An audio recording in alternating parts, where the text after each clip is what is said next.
तो चलिए शुरुआत करते हैं चैप्टर नंबर 7 से। देखिए चैप्टर नंबर 7 बात करते हैं हमारे legal consideration for a startup. What are the legal requirement for a startup. देखिए सबसे पहले बात करते हैं हम choosing an ideal entity type and overview for the registration process.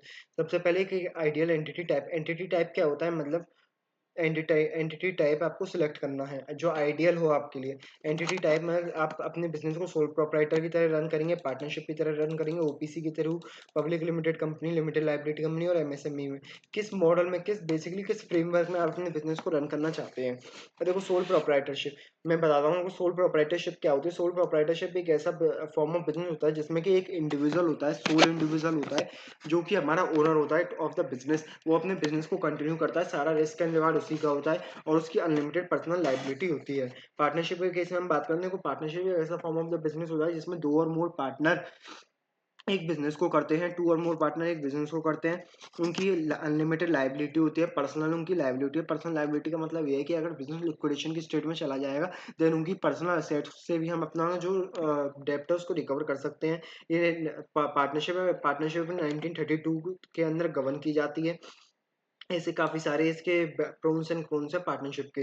अब बात करते हैं private limited company. Private limited company आप जानते हैं कंपनी सेक्टर अंडर रजिस्टर्ड होगी। टू मच फॉर्मल रिक्वायरमेंट्स होती हैं, पेपर वर्क इसमें ज़्यादा होता है। बट इसमें जो पार्टनर स्टेक होल्डर्स की, शेयर होल्डर्स की जो लाइबिलिटी होती है वो होती है limited liability. 200 number of share holders इसमें मैक्सिमम रहते हैं। Number of director minimum 2 number of director इसमें रहेंगे। ओपीसी एक कंपनी होती है जो कंपनी सेक्टर के अंडर रजिस्टर्ड होती है। ओपीसी में एक बंदा होता है जो कि एक सिंगल बंदा अपनी कंपनी को चलाता है। मिनिमम नंबर ऑफ डायरेक्टर्स में 1 होते हैं। इसमें भी पेपर फॉर्मेलिटीज होती हैं but too many exemptions are granted to the OPC companies.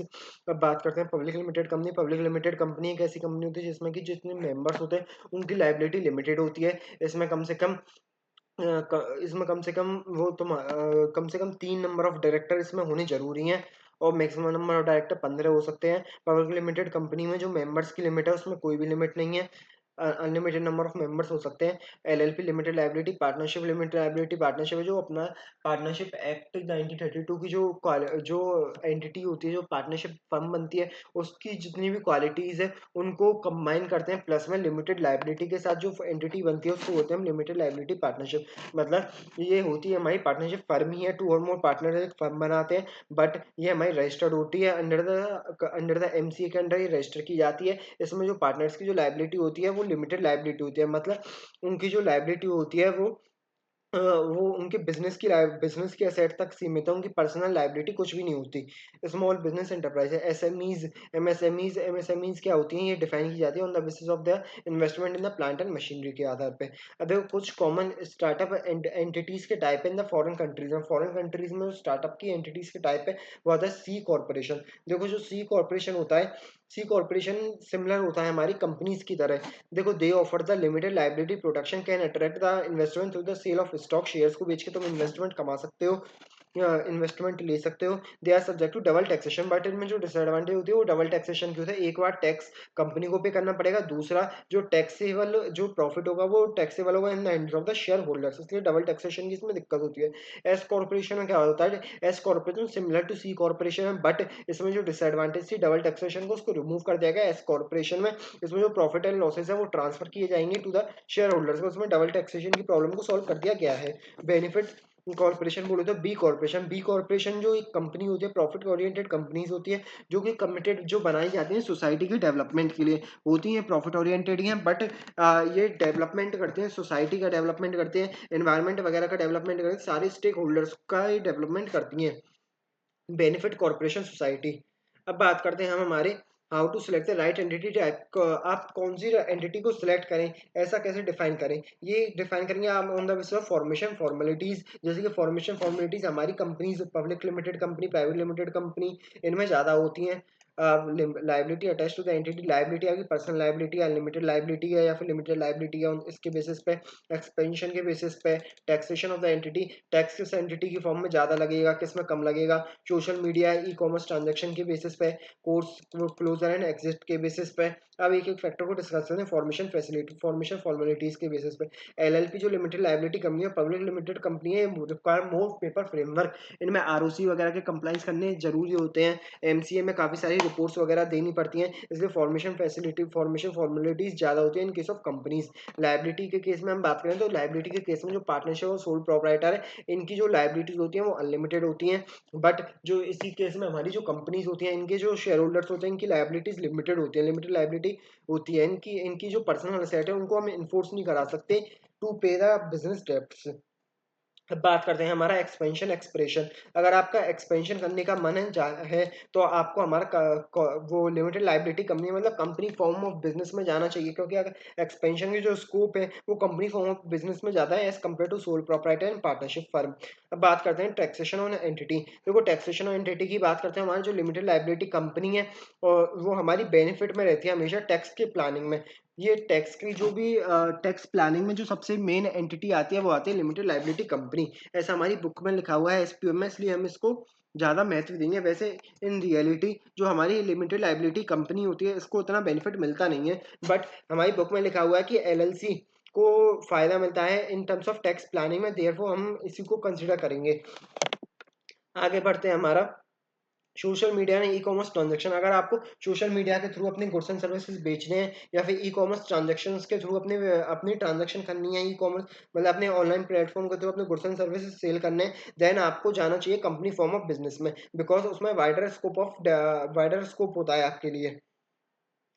Closer and exit strategy. देखो लिमिटेड जो हमारी company form of the business है उसमें जो फॉर्मेलिटीज होती हैं at the time of exit वो ज़्यादा होती हैं एज कम्पेयर टू द हमारे sole proprietor partnership fund. But हमारी बुक में क्या लिखा हुआ है, हमारी बुक में उल्टा लिखा हुआ है, LLC provide the flexibility in terms of closure allowing the member to dissolve the company by the formal process in the operating agreement prescribe by the law. इन्होंने सीधे सीधे लिख दिया एज पर लॉ हमारी जो एलएलसी होती है वो इजिली हम उसको डिसॉल्व कर सकते हैं, बट इन रियलिटी ऐसा होता नहीं है। इन रियलिटी हमारी जो पार्टनरशिप फर्म है सोल प्रोप्राइटर है वो इजीली डिसॉल्व हो जाती हैं, बट हम चलेंगे अपने आईसीआई की तरफ से, आईसीआई के हिसाब से आईसीआई ने लिखा है कि एलएलसी इजीली हमारी डिसॉल्व हो सकती है, तो हम मानेंगे कि एलएलसी हमारी इजीली डिसॉल्व हो सकती है, इसलिए हमारे डिसोल्यूशन के पर्पज से हमको एलएलसी ही सिलेक्ट करनी चाहिए।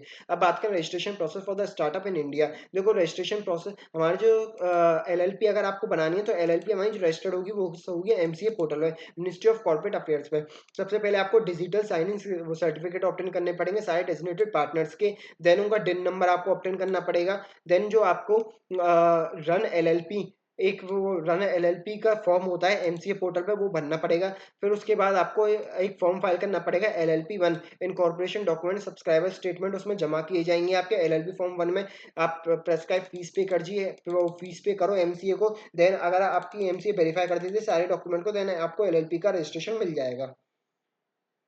अब बात करते हैं private limited company. Private limited company का भी सेम कॉन्सेप्ट है, डीएससी ऑब्टेन कीजिए, डिन अप्लाई कीजिए, सारे प्रपोज डायरेक्टर्स के यूनिक नेम रिजर्व कर लीजिए through the process of run run reserve unique name के थ्रू आप एक यूनिक नेम रिजर्व कीजिए अपनी कंपनी का, देन स्पाइस प्लस की थ्रू अपना एक फॉर्म सबमिट कीजिए टू द आरओसी, एमसीए को सबमिट कीजिए आप स्पाइस प्लस के थ्रू, देन प्रेस्क्राइब फीस पे कीजिए। आपकी जो गवर्नमेंट का अप्रूव आपको एमसीए अगर अप्रूव कर देते देन आपको कंपनी का जो इनकॉर्पोरेशन का सर्टिफिकेट प्राप्त हो जाएगा। फिर आगे बात करते हैं हम,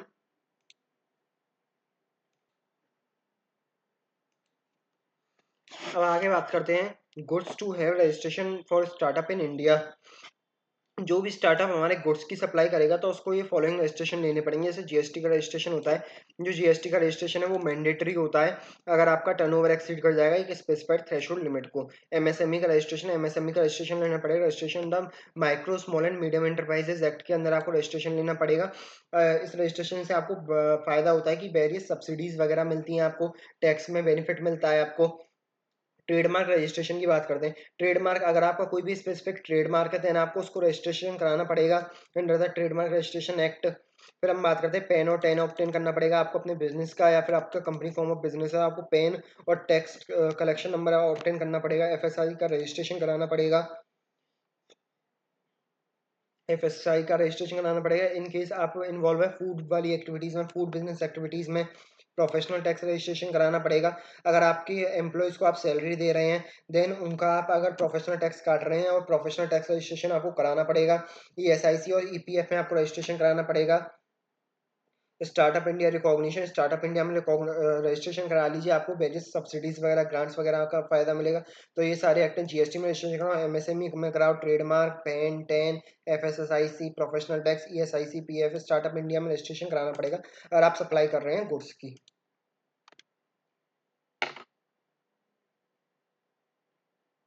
फिर आगे चलते हैं।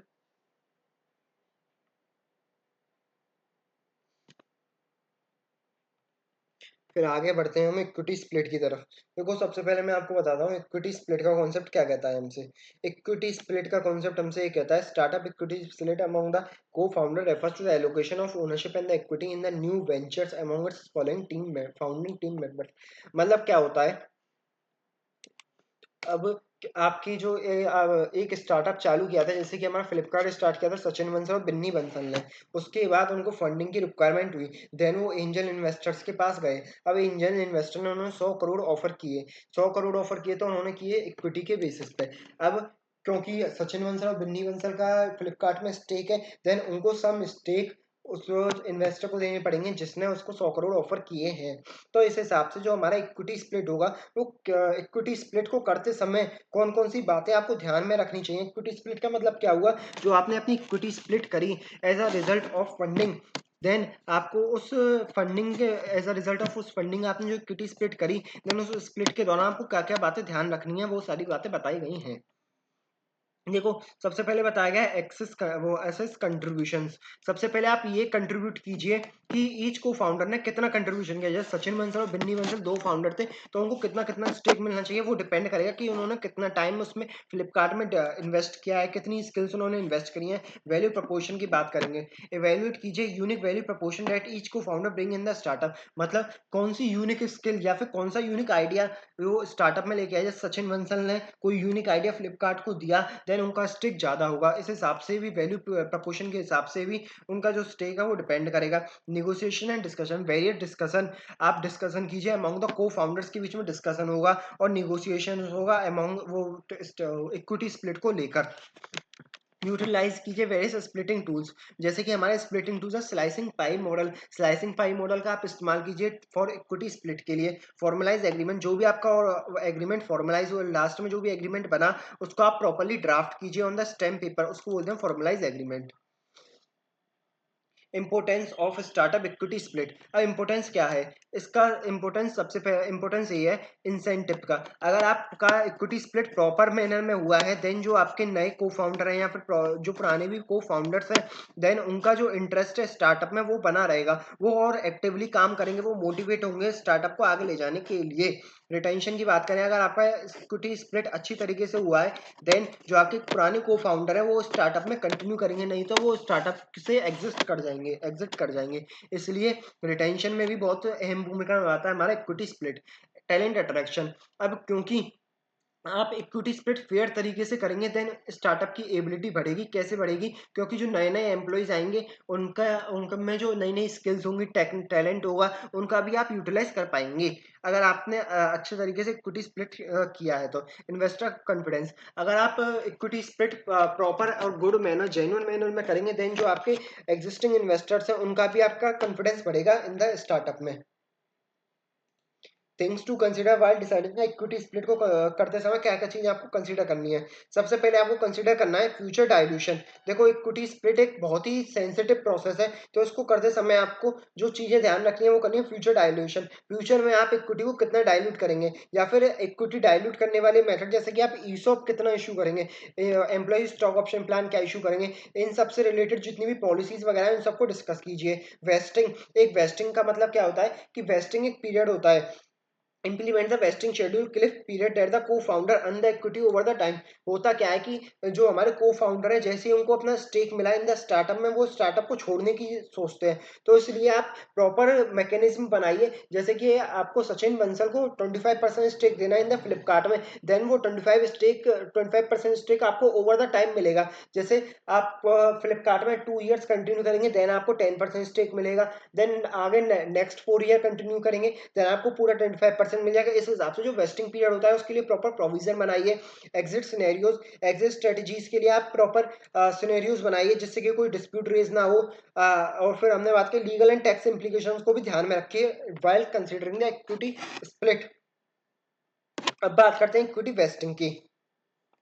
देखो इक्विटी वेस्टिंग एक ऐसा कॉन्सेप्ट होता है जिसमें कि हम अपने जो को फाउंडर्स वगैरह होते हैं उनको जो उनका स्टेक देंगे over the period of time देंगे, ग्रेजुअली देंगे। In this system the individual receive the ownership in the form of shares and equity but do not get all it right away. Instead the ownership is granted gradually over the determined period. मतलब जैसे अब वही example मैंने आपको सचिन बंसल वाला बताया, 25% stake है तो पहले 2 साल में 10% मिलेगा, अगले 2 साल में अनदर 10% मिलेगा, फिर अगले 1 साल में 5% मिलेगा। इस हिसाब से आप प्रॉपर प्रोविजन बनाइए इक्विटी वेस्टिंग का।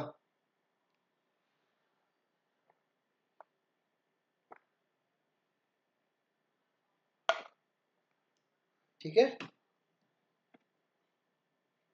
फिर आगे बढ़ते हैं। देखो इक्विटी वेस्टिंग करते समय क्या क्या बातें आपको ध्यान में रखनी चाहिए। सबसे पहले इक्विटी स्प्लिट, जब वो इक्विटी वेस्टिंग जब आप लोग करते हैं तो उससे हमको एडवांटेजेस क्या क्या होती हैं, एडवांटेजेस बताई गई हैं। Firstly it helps in mitigating the risk associated with the early stage ventures. मतलब अर्ली स्टेज वेंचर का रिस्क क्या होता है कि ओनर्स जो को फाउंडर्स हैं वो स्टार्टअप को छोड़ के चले गए। Equity vesting foster the sense of team work and share purpose, team work का सेंस जनरेट होगा। Also create as a tool for the talent retention का वो टूल होगा। जैसे कि सचिन बंसल में बहुत ही ज़्यादा टैलेंट है, अगर आपको शुरुआत में ही आप उनको 25% स्टेक दे देंगे तो वो बेच के अपने स्टेक को दूसरे स्टार्टअप में लग जाएंगे। इसलिए आप इक्विटी वेस्टिंग करेंगे, देन उनका जो स्टेक है आप ग्रेजुअली प्रोवाइड कराएंगे, तो इस हिसाब से हमारा जो टैलेंट है, उनकी स्किल्स है, वो भी रिटेंशन होगा उनका भी। Last equity helps in smooth transition in the prevent of personal changes, smooth सारी एक्टिविटीज होंगी आपकी। अब बात करते हैं ईसॉप्स की। ईसॉप आप सभी जानते हैं, एम्प्लॉय स्टॉक ऑप्शन प्लान। इसमें क्या होता है, अपनी कंपनी के शेयर्स अपने एम्प्लॉयज को प्रोवाइड करते हैं। उस स्कीम को हम बोलते हैं ESOP, employ stock option plan. अब ईसॉप्स का क्या फायदा होता है फाउंडर्स को, अट्रैक्शन, रिटेंशन एंड मोटिवेशन। जो हमारे एम्प्लॉयज होते हैं वो अट्रैक्ट होते हैं, रिटेन होते हैं हमारे, और मोटिवेट होते हैं to work in the organisation. अब things to consider in the ESOP. ESOP के दौरान क्या क्या कंसीडर करना है आपको, legal and regulatory compliance. Various legal and regulatory compliance होते हैं अंडर द कंपनीज एक्ट 2013। वो वेरियस कंप्लाइंस होते हैं रिलेटेड टू द ईसॉप। वो सारी चीजें आपको कंप्लाइंस के दौरान वो कंप्लाइंस आपको करने हैं। इक्विटी एलोकेशन आपको इस हिसाब से करना है जिससे कि जो आपके एग्जिस्टिंग को फाउंडर्स है या एग्जिस्टिंग इन्वेस्टर्स है उनका जो इंटरेस्ट है वो हार्म ना हो। Wasting schedule, proper wasting schedule decide कीजिए कि आपके जो एम्प्लॉयज हैं उनको जो शेयर्स हैं वो कितने पीरियड में उनको वेस्ट किए जाएंगे। वैल्यूएशन प्रॉपर प्रॉपर वो एक वैल्यू के वो ऑथराइज वैल्यूअर, रजिस्टर्ड वैल्यूअर आप अपॉइंट कीजिए to value the company, to decide the value of each ESOP. Employ stock option plan, communication and education, अपने एम्प्लॉयज को कम्युनिकेट कीजिए और एजुकेट कीजिए अबाउट द ईसॉप के बारे में। अब देखो कुछ एग्जांपल दिए गए ईसॉप्स के बारे में। जैसे गूगल ने अपने ESOP employ stock option plan, जो गूगल के अर्ली एम्प्लॉय थे जिन्होंने ईसॉप लिए थे वो आज बिलियनियर बन गए, मिलियनियर बन गए। इस हिसाब से एम्प्लॉयज का भी डेवलपमेंट होता है अंदर द ईसॉप। बाकी 3 एग्जांपल और हैं, आप पढ़ सकते हैं इनको। Best practice for the co founder. देखो ईसो वो को फाउंडर्स के लिए क्या क्या बेस्ट प्रैक्टिसेस है ईसॉप के लिए। देखो बेस्ट ईसॉप प्रैक्टिसेस क्या है, स्टार्ट अर्ली। मतलब ईसॉप आप इशू कीजिए at the early stage of startup, then आपकी जो कंपनी और एम्प्लॉयज दोनों को ही फायदा होगा। ट्रांसपेरेंसी, ईसॉप के दौरान आप ट्रांसपेरेंसी रखिए। ऐसा नहीं होना चाहिए एक ईसॉप आप एक एम्प्लॉय को 10 रुपए में दे रहे हैं, दूसरे एम्प्लॉय को वही ईसॉप आप 15 रुपए में दे रहे हैं। ऐसा नहीं होना चाहिए, ट्रांसपेरेंसी होनी चाहिए। रेगुलर रिव्यू होना चाहिए, आपके ईसॉप का रेगुलर रिव्यू होना चाहिए। एम्प्लॉयज को एजुकेट कीजिए, सेलिब्रेट कीजिए अपनी सक्सेस विद द एम्प्लॉयज। अगर आपकी जो सक्सेस होगी देन एम्प्लॉयज को बताइए कि हमारी सक्सेस में आपकी भी डेवलपमेंट होगा, शेयर का प्राइस बढ़ेगा, आपका भी जो इन्वेस्टमेंट है आपकी इन्वेस्टमेंट का भी डेवलपमेंट होगा। को फाउंडर एग्रीमेंट, को फाउंडर एग्रीमेंट की बात करते हैं। को फाउंडर्स के बीच में जो एग्रीमेंट होता है उसके बारे में बताया है।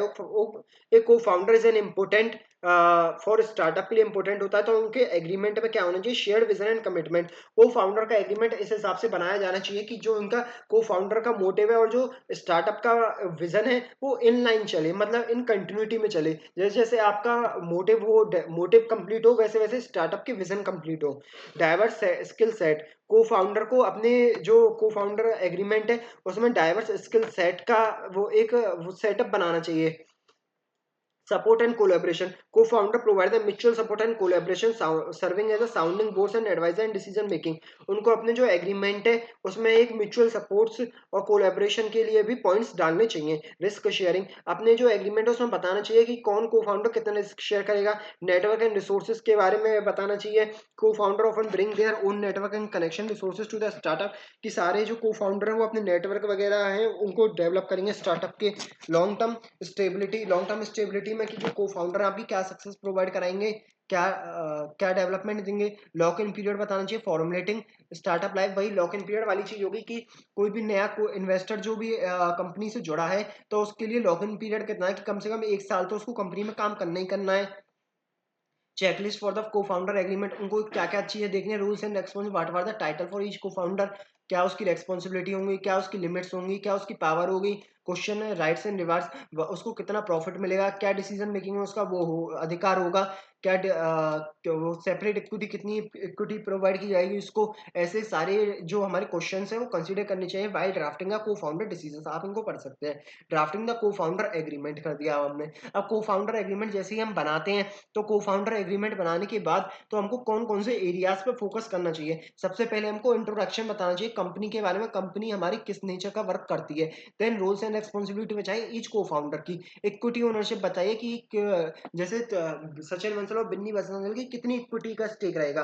कैपिटल कंट्रीब्यूशन बताइए कि इनका कैपिटल कंट्रीब्यूशन कितना रहेगा ईच को फाउंडर का। डिसीजन मेकिंग में इनका क्या रोल रहेगा। इंटेलेक्चुअल प्रॉपर्टी राइट में इनका क्या अधिकार रहेगा। Confidentiality and non disclosure, confidential and non disclosure के नॉन कंप्लायंस से क्या मतलब इसका रोल कितना होगा, किसका रोल कितना होगा। कॉन्फिडेंशियलिटी मेंटेन करने के लिए प्रोविजंस क्या होंगे। नॉन कंपटीशन के लिए जैसे नॉन कंपटीशन का कॉन्सेप्ट डालना चाहिए, जिससे कि जो आपका वो को फाउंडर्स है वो स्टार्टअप से मिलता जुलता ही कोई कॉम्पिटिटिव बिजनेस स्टार्ट ना कर ले। टर्म्स एंड टर्मिनेशन के बारे में, सक्सेशन प्लानिंग के बारे में आप पॉइंट्स डालिए। Government laws and jurisdiction miscellaneous provisions के बारे में आपको वो डालिए पॉइंट्स। अब बात करें restriction on intellectual property right. आप सभी जानते हैं पेटेंट का मतलब क्या होता है। पेटेंट वो होता है एक लीगल प्रोटेक्शन प्रोवाइड कराना to the investors of invention, protecting preventing others from making without permission of the. मतलब क्या है पेटेंट का मतलब क्या है, किसी भी एक लीगल प्रोटेक्शन ऑब्टेन करना। एक लीगल प्रोटेक्शन आप ऑब्टेन कर लेते हैं अपने इन्वेंशन के लिए, देन उस चीज को हम बोलते हैं पेटेंट। पेटेंट की जो यूजुअली लाइफ होती है वो 20 साल होती है। मतलब जैसे कि हमारे एडिसन ने, थॉमस एडिसन ने बल्ब का इन्वेंशन किया था, उन्होंने उस बल्ब को पेटेंट करा लिया। पेटेंट कराने का मतलब ये है कि कोई और उस बल्ब को प्रोड्यूस, कोई और बंदा उस बल्ब को प्रोड्यूस नहीं कर सकता। देन उस चीज को हम बोलते हैं पेटेंट। आप एक तरीके से लीगल प्रोटेक्शन ऑब्टेन कर लेते हैं। कॉपीराइट का मतलब क्या होता है, जो भी हमारा म्यूजिकल एंड आर्टिस्टिक वर्क होता है उसके लिए जो हम लीगल प्रोटेक्शन ऑब्टेन करते हैं उसको हम बोलते हैं कॉपीराइट। ट्रेडमार्क क्या होता है, एक डिजाइन ब्रांडेबल सिंबल जो किसी भी स्टार्टअप या ऑर्गेनाइजेशन का होता है, इसको हम बोलते हैं trademark. How to register patent in India, India में पेटेंट कैसे रजिस्टर कराया जाए। इंडिया में पेटेंट याद रखना हमेशा, पेटेंट की जो लाइफ होती है 20 साल होती है, यूजुअली 20 साल होती है। पेटेंट को रजिस्ट्रेशन कराने के लिए आपको आईपीओ के पास एप्लीकेशन फाइल करनी पड़ेगी। इंडियन पेटेंट ऑफिस के पास एप्लीकेशन फाइल की जाएगी। एलिजिबिलिटी क्राइटेरिया सबसे पहले टेस्ट कीजिए आप अपने पेटेंट का, कि जो आपका पेटेंट आप रजिस्टर करा रहे हैं वो किसी भी इनोवेटिव चीज का है ना, मतलब इन्वेंशन का होना चाहिए। कंडक्ट द पेटेंट सर्च, आप देखिए कोई भी ऐसा पेटेंट ऑलरेडी मौजूद तो नहीं है। जैसे थॉमस एडिसन ने बल्ब बनाया तो उनको पेटेंट कराने के लिए ये चीज देखनी पड़ेगी कि मेरे से पहले किसी और बंदे ने बल्ब का इन्वेंशन तो नहीं किया है। Prepare the patent application, patent की एप्लीकेशन को प्रिपेयर कीजिए और आई वो इंडियन पेटेंट ऑफिस में फाइल कर दिए। फाइल कीजिए आप एप्लीकेशन को ऑनलाइन मोड में भी कर सकते हैं और फेस टू फेस मोड में भी फाइल कर सकते हैं ऑफलाइन मोड में। एग्जामिनेशन एंड पब्लिकेशन, आईपीओ आपकी एप्लीकेशन को एग्जामिन करेगा, एग्जामिन करने के बाद सेटिस्फाई होगा, देन आपकी एप्लीकेशन को पब्लिश कर देगा इंडियन पेटेंट जनरल में। Request for examination, if you opted for the patent application without the request for the examination initially you must submit a separate application with in a specified time frame. अगर आपने without examination, आपने ये examine नहीं किया कि ये patent already exist है या नहीं है, देन आपको एक एप्लीकेशन सबमिट करेगी to the IPO Indian patent office को, वो within a period of 14 month आपकी फाइलिंग डेट से उस एग्जामिनेशन को कंडक्ट करेंगी। जैसे ही वो अपनी एग्जामिनेशन को कंडक्ट करेंगे और आपके एग्जामिनेशन सेटिस्फाई हो जाएंगे, देन वो आपको पेटेंट ग्रांट कर देंगी। पेटेंट जैसे ही आपको ग्रांट हो गया तो आपको एक रेगुलरली पेटेंट की मेंटेनेंस फीस आपको पे करनी पड़ेगी to the Indian patent office. अगर आप इस फीस को पे नहीं करेंगे तो आपका पेटेंट लैप्स हो जाएगा और आपका प्रोटेक्टिव स्टेटस वो लूज हो जाएगा, लॉस हो जाएगा। अब इन्फोर्समेंट है। इन पेटेंट का फायदा क्या होता है? पेटेंट का फायदा ये होता है कि अगर आपने किसी भी इन्वेंशन का पेटेंट करा लिया, देन उस इन्वेंशन को बिना आपकी इजाजत के कोई और बंदा प्रोड्यूस नहीं कर सकता, मैन्युफैक्चर नहीं कर सकता उस गुड्स एंड सर्विसेज को। बाकी ये समरी दे रखी है, हमारा ये चैप्टर भी कंप्लीट होता है।